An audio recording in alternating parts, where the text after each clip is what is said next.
진리를 찾는다는 것은 이제 다른 말로 종통맥을 찾는 거잖아요. 네.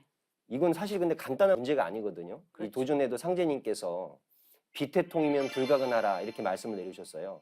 그러니까 그 진리와 신앙하는 그 단체가 인정이 넘치고 또 체험도 있고 이렇게 신령스러워도 종통이 아니면 가까이 하지 말라는 엄중한 경계의 말씀인데요. 위원님, 우리가 이제 올바른 종통을 찾기 위해서는 어떻게 해야 될까요?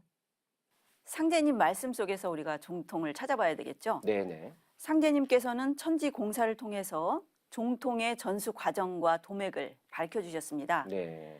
증산도는 천지의 법칙을 집행하는 아버지 하나님의 도잖아요. 당연히 이제 천지의 법칙 차원에서 종통 문제를 바라봐야 되겠죠. 네.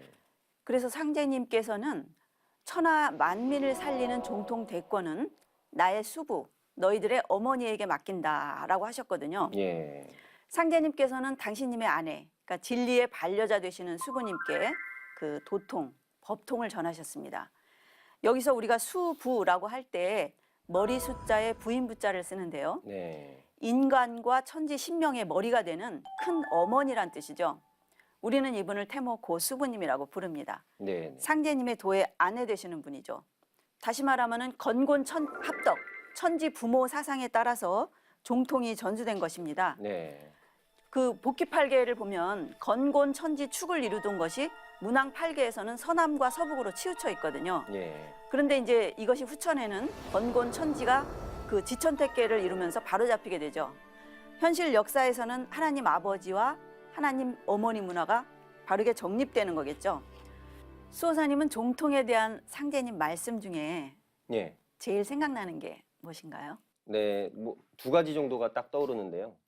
천지의 도금 독양은 만사불성이니라. 네. 또 이제 내일은 수부가 들어야 되는 일이라. 그래서 6편 34장에 있는 말씀이 있고요. 또 제가 이제 이 말씀을 듣고 좀 많이 깨친 부분이 있는데 6편 39장에 나오는 수부의 치마그늘 밖에 벗어나면 다 죽는다. 네. 이 말씀에서 이렇게 좀 많이 깨졌었습니다. 그러니까 이 세상의 모든 도가와 선가, 대부분의 종교 단체가요, 거의 모두가 사실 남성에게 그 법맥이 전수가 됐거든요. 그런데 이제 상제님께서는 아까 위원님이 소개해 주신 그 이치 그대로 천지의 이치가 음양이므로 이제 음양 그대로 사실을 바로 꾸미리라 이렇게 말씀을 하셨고요. 그래서 그 위에 방금 소개했던 도전 성구가 가장 기억이 납니다. 네. 종도사님께서도 도운에서요, 유대족의 두루마리 그 성서 원본을 말씀하고 계시거든요. 네. 앞으로는 메시아가 두 분이 오신다라고 했답니다. 한 분은 왕으로 오시고 네. 다른 분은 제사장으로 오신다는 겁니다. 수부님께서는 나는 천지에 비는 책임밖에 없다 하시면서 한 달에 2번 절우치성을 모셨거든요. 예. 제사장 역할을 하신 거 셈이죠. 그렇죠. 두 분이 오시는 것은 음양일체로 정음정양 세상이 되어야 하기 때문이죠. 우리가 한 집안에도 부모님이 2분이 계시잖아요. 그죠? 그렇죠. 이거는 생각하면 어떻게 보면 참 놀라운 이야기이면서도 다른 한편으로 생각하면 너무 당연한 이야기죠. 지금 이제 세상에서 흔히 쓰는 주부라는 그 말이나 뭐 서양에서 이렇게 쓰고 있는 퍼스트 레이디라는 말도 수부도수로 이 세상에 이렇게 나왔다고 볼 수 있는 거네요. 네. 그러니까 결론은 이제 상제님 어천 이후에 상제님으로부터 내가 뭐 뭔가를 받았다, 뭐 도를 받았다, 계시를 받았다 이렇게 말하는 분들이 왕왕 있거든요. 근데 그분들이 다 사실 남자거든요. 그러니까 수부님을 결정적으로 부정을 하고 있는 거죠. 제가 그래서 이 종통 전수에 대한 종도사님의 이 중요한 말씀을 한번 읽어보겠습니다. 30쪽의 이 중간 부분인데요. 네. 수부님으로 하여금 상제님 배 위에 올라타서 칼로 목을 겨누면서 나를 1등으로 정하여 모든 일을 맡겨주시렵니까? 라고 하라 하셨습니다. 상제님의 우주 종통 대권은 누구에게 갔는가? 이 말씀 속에 다 들어있는 것입니다. 그러니까 변할 리가 있으리까 의욕하지 마소.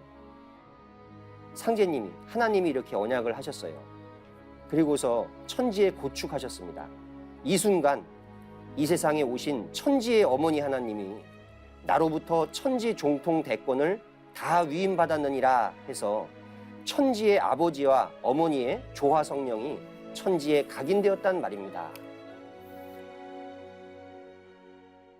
이 종통에 대한 상제님 말씀을 이렇게 도전에 찾아보면 정말 많은데요. 네. 그 중에 이게 또 태울주는 가을 개벽기의 창생을 구원하는 의통법의 아주 핵심이잖아요. 태울주는 결국에 대우주의 그 종통맥을 따라서 다시 말하자면 이제 가을 대개벽기에 인류를 구원하고 후천의 조와 성경을 건설해야 하는 그 종통 대권을 맡으신 분에게만 전수되어야 하는 것이 이게 당연한 거죠. 네. 그래서 종도사님께서 태울주의 주인공 안내성 성도를 언급하고 계십니다. 네. 후천 5만 년 구도자의 표상이라는 거죠.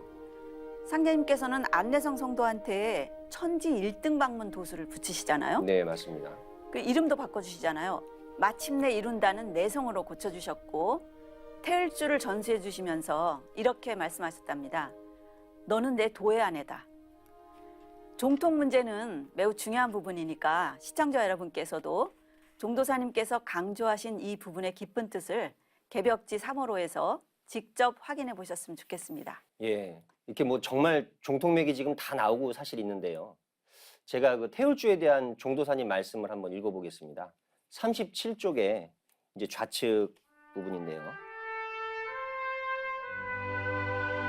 태울주는 천지 어머니의 젖줄이다. 내성아, 너는 나의 도의 아내니까 어머니의 젖을, 천지조와 태울주 젖을 천하 창생에게 먹게 해라. 이런 여러 말씀을 하셨습니다. 태울주는 천지조화 문명을 여는 근본입니다. 가을 천지조와 도통 문화를 여는 심장부입니다. 태울주는 가을 천지 새 우주의 진리 노래, 우주의 진리 열매 노래입니다. 우주의 궁극의 가장 성스러운 노래, 누구도 불러야 하는 천지조화의 노래입니다. 태울주의 주인공이 안내성 성도인데 왜 상제님은 이름까지 내성으로 개명을 하시면서 이렇게 태울주를 전수하셨을까요? 뭐 안씨, 또 내일을 이룬다. 참 이렇게 우리가 드리고 싶은 말씀은 많은데 뭐 아까 위원님 말씀처럼 꼭 월간개벽지를 구입하셔서 정독을 해보시라고 하는 정도로 말을 아끼겠습니다.